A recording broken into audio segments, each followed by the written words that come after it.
Movie की कहानी start होती है केविन से। केविन की लाइफ परफेक्ट नहीं थी। उसका अपने बेटे शोवन के साथ रिश्ता टूट चुका था। उसकी एक्स वाइफ बार बार उसे याद दिलाती थी कि वो एक अच्छा बाप नहीं है। ऊपर से उसकी माँ को याददाश्त की प्रॉब्लम थी और उसके मर चुके बाप के साथ पुराने इश्यूज अब तक उसके दिमाग में घूमते रहते थे। केविन हमेशा ये सोचता रहता था कि वो सबके लिए एक डिसअपॉइंटमेंट है, अपने बाप के लिए, अपनी फैमिली के लिए, सब के लिए। कैंप फायर वाले दिन सुबह केविन को पता चला कि उसके बेटे शोवन बीमार है। एक बाप होने के नाते उसका पहला इंस्टेंट था घर जाए, लेकिन प्रॉब्लम ये थी कि उसकी बॉस रूबी ने उसे वार्निंग दी थी, अगर वो बस वापस गैराज नहीं लाया तो उसकी जॉब चली जाएगी। दो जिम्मेदारियों के बीच फंसा हुआ केविन दोनों को बैलेंस करने की कोशिश करता है। उसने शोवन के लिए दवाई खरीदी और सोचा घर जाने का प्लान बनाए। फिर उसे पहले ही आग फैल गई और घर जलने का रास्ता एक खौफनाक नाइटमेयर बन गया। जब केविन अपनी लाइफ और प्रायोरिटीज के बीच लड़ाई लड़ रहा था, तभी उसके रेडियो पर रूबी की आवाज सुनाई दी। उसने बताया कि 23 बच्चों और उनकी teacher Mary Levick paradise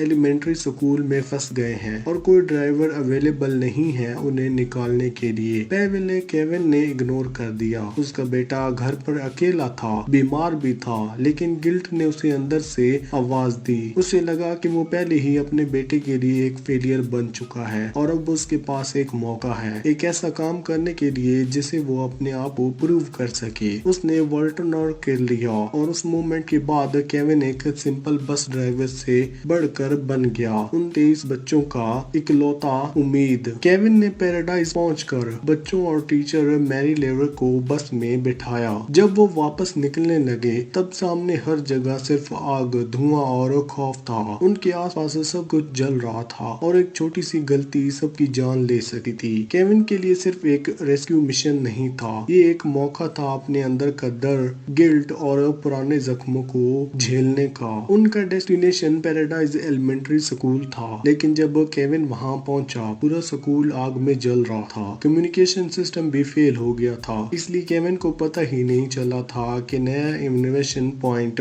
fire guard shift हो गया है। अब वो एक ऐसी जगह पर था जहां हर तरफ धुआं, ट्रैफिक और आग थी। गाड़ियां रोड पर चढ़ी गई थी, लोग चिल्लाते हुए भाग रहे थे। ऐसे लग रहा था जैसे दुनिया खत्म हो रही हो। बस के अंदर बच्चे रोते हुए अपने माँ बाप को बुला रहे थे। मैरी उनकी टीचर उन्हें संभालने की कोशिश करती है, लेकिन उसके अपने हाथ भी कांप रहे थे। केविन को कुछ समझ नहीं आ रहा था, हर रास्ता बंद था, हर तरफ से जलन और डर। इस सब के बीच केविन अपने पास से बच नहीं पा रहा था। उसे अपने बाप के साथ की हुई वो पुरानी लड़ाई याद आ गई। जब वो जवान था उसने गुस्से में अपने बाप से कहा था, काश तुम मर जाओ। वो शब्द उसके दिल में गहरी चोट बनकर रह गए, क्योंकि जब उसने बाद में माफी मांगी थी उसके पिता मर चुके थे। अब वही चीज उसके साथ हो गई थी। उसका बेटा शोवन भी वैसी ही लाइन पर खड़ा था। केविन के लिए असली डर आग नहीं थी,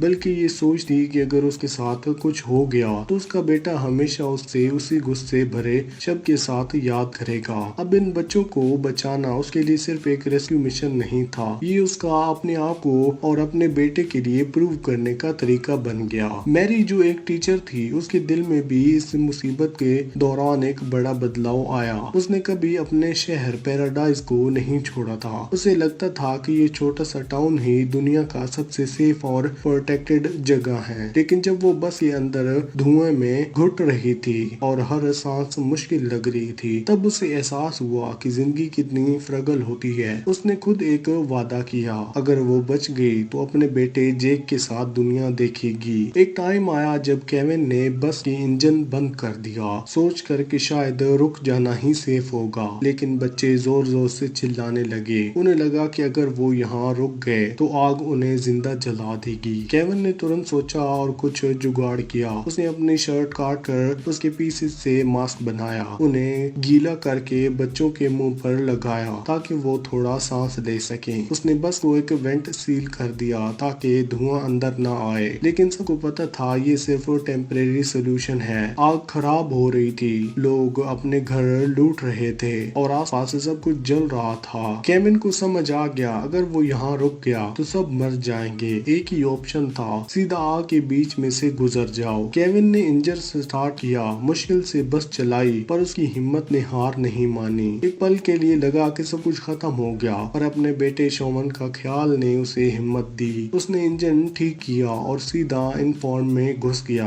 विंडो के बाहर लाल आग चमक रही थी। गर्म हवा इतनी तेज थी कि सांस लेना मुश्किल था और फ्लेम्स बस को छूने की कोशिश कर रही थी। बच्चे चिल्लाए। मैरी ने उन्हें अपने पास पकड़ लिया और केविन स्टीयरिंग व्हील को इतनी जोर से पकड़े हुए था जैसे उसका पूरा जीवन उसी पर निर्भर हो। वो सोचा, अगर मैं नरक के रास्ते पे गुजरूं और फिर भी किसी तरह बाहर निकल आए जब सुबह का उजला धुआं चेहरे को चीर दे। सबने पहली बार आसमान में देखा। बच्चों को एक दूसरे को गले लगाकर रो रहे थे, कुछ खुशी के आंसू, कुछ दुख के, लेकिन सब जानते थे कि वो जीत गए हैं। आखिरकार केविन ने बस को सेंटर तक पहुंचा दिया। जब पेरेंट्स ने अपने बच्चों को जिंदा देखा और सेफ से निकलते हुए तो उनकी आंखों से आंसू निकलने लगे। सब ने केविन और मैरी का शुक्रिया अदा किया, जानते हुए कि अगर थोड़ा सा भी गलत होता तो एंडिंग बिल्कुल ही अलग होती। लेकिन केविन के दिमाग में शुक्रिया या तालियों के लिए जगह नहीं थी। उसके दिमाग में सिर्फ एक सोच चल रही थी, मेरी माँ और मेरा बेटा कहाँ है। उसका दिल तब हल्का हुआ जब उसने देखा कि उसकी माँ सेफ है। एक पड़ोसी उसे वहाँ तक ले आया था, लेकिन शोवन वहाँ नहीं था।